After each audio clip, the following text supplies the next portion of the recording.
নমস্কার, আপনারা দেখছেন 7 এফেক নিউজ নেটওয়ার্ক। মুর্শিদাবাদের বাম কংগ্রেস জোট প্রার্থী মোহাম্মদ সেলিমের সমর্থনে মিছিলে বোমাবাজি। আর এই ঘটনা ঘিরে তীব্র উত্তেজনা রানীনগরের পানিপিয়া এলাকায়। স্থানীয় সূত্রের খবর, লোকসভা নির্বাচনে মোহাম্মদ সেলিমের সমর্থনে প্রার্থীর অনুপস্থিতিতেই বিশাল পদযাত্রার আয়োজন করে বাম এবং কংগ্রেস কর্মী সমর্থকেরা।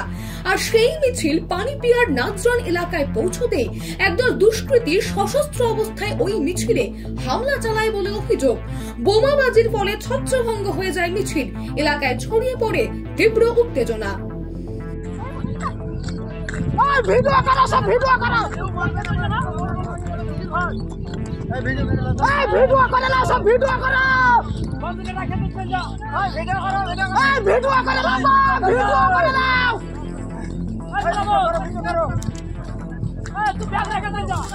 सब वीडियो कराओ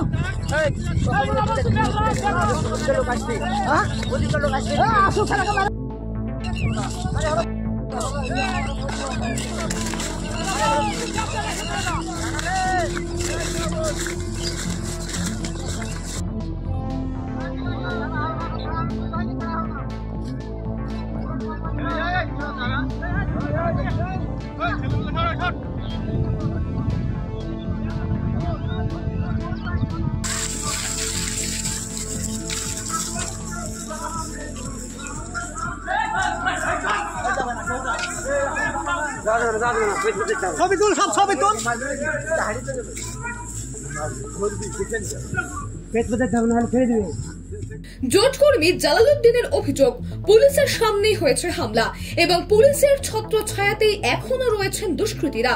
কারণ তৃণমূল করলে নাকি 7 খুন মাফ। মিছিল একটা বম চার্জ হয়েছে এবং কারেন্টের তার সিধে কাটে পড়ে গেছে। কয়েকজন ছিটে ফেটে খামো হয়েছে, এবার নুরাবুলকে এখন ধরা হলো, রোডে নিয়ে গেল। রোড থেকে আবার পুলিশ ঘুরে নিয়ে চলে আসলো। ওর হাতে বম আছে, ও নিয়ে এসে আমরা ভাবছি যে মাঠে হয়তো বম চার্জ করবে, দিয়ে ওকে ধরবে। ওকে কিন্তু কোনো সময় ধরলো না। নুরাবুলকে নিয়ে এসে এই জায়গাতে আপনার নিয়ে এসে পুলিশ দাঁড়িয়ে গেল, এই জায়গাতে, এই জায়গাখান দাঁড়িয়ে গেল পুলিশ। আর নুরাবুলকে আর নুরাবুলের ভাইকে আপনার এই চাচা দিয়ে তো আপনার পেটে দিল। পুলিশ নুরাবুলকে নিয়ে এসে তারপর কি ঘটনা ঘটলো? নুরাবুলকে নিয়ে এসে পুলিশ এখানে নিয়ে এসে পুলিশ দাঁড়িয়ে গেল, সব পুলিশ দাঁড়িয়ে গেল।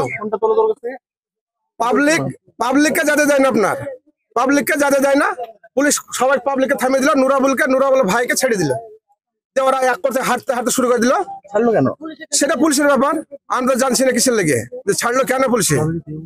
হ্যাঁ, ওই টিএমসি করছে সেই কারণ থেকে না। তৃণমূল করলে ওই সব মাপ, কোর্ট থানা যত যা আছে সব মাপ, ওরা তৃণমূলের কাছে সবকিছুই মাপ। পরে রানীনগর থানা থেকে বিশাল পুলিশ বাহিনী পৌঁছে পরিস্থিতি নিয়ন্ত্রণে আনলে বাম কংগ্রেস সমর্থকেরা স্থানীয় এলাকায় বসে পড়ে বিক্ষোভ দেখাতে থাকেন। চলতি নির্বাচনে মুর্শিদাবাদ আসনটি সিপিআইএম কে ছেড়ে দিয়েছে জাতীয় কংগ্রেস। মোহাম্মদ সেলিম প্রার্থী হয়েছেন তৃণমূল কংগ্রেসের বিদায়ী সাংসদ আবু তাহের খানের বিরুদ্ধে। বিজেপি প্রার্থী হয়েছেন হুমায়ুন কবির। আবার জোট ভেঙে আইএসএফও এখানে প্রার্থী করেছে হাবিব শেখকে। সব মিলিয়ে রাজ্য রাজনীতির কেন্দ্রবিন্দুতে এখন মুর্শিদাবাদ আসনটি। কলকাতা হাইকোর্টের প্রধান বিচারপতি নিজে মুর্শিদাবাদ জেলায় সুষ্ঠু নির্বাচন নিয়ে সংশয় প্রকাশও করেছেন। সেই আবহে দাঁড়িয়ে এদিনের বোমাবাজি অবশ্যই চিন্তা বাড়ালো জেলা প্রশাসনের। এলাকায় তীব্র উত্তেজনা থাকায় মোতায়েন করা হয়েছে পুলিশ। তবে বোমাবাজির ঘটনায় তাদের কোনো ভূমিকা নেই বলেই জানিয়েছে তৃণমূল কংগ্রেসের জেলা নেতৃত্ব। মুর্শিদাবাদ থেকে গণেশ সাহা, 7 এফেক নিউজ নেটওয়ার্ক। এই খবরটি আপনাদের কেমন লাগলো, আপনাদের মতামত কি আমাদের কমেন্ট করে অবশ্যই জানাবেন এবং আমাদের চ্যানেলটিকে সাবস্ক্রাইব করুন। বেল আইকন বাটন প্রেস করতে একেবারে ভুলবেন না।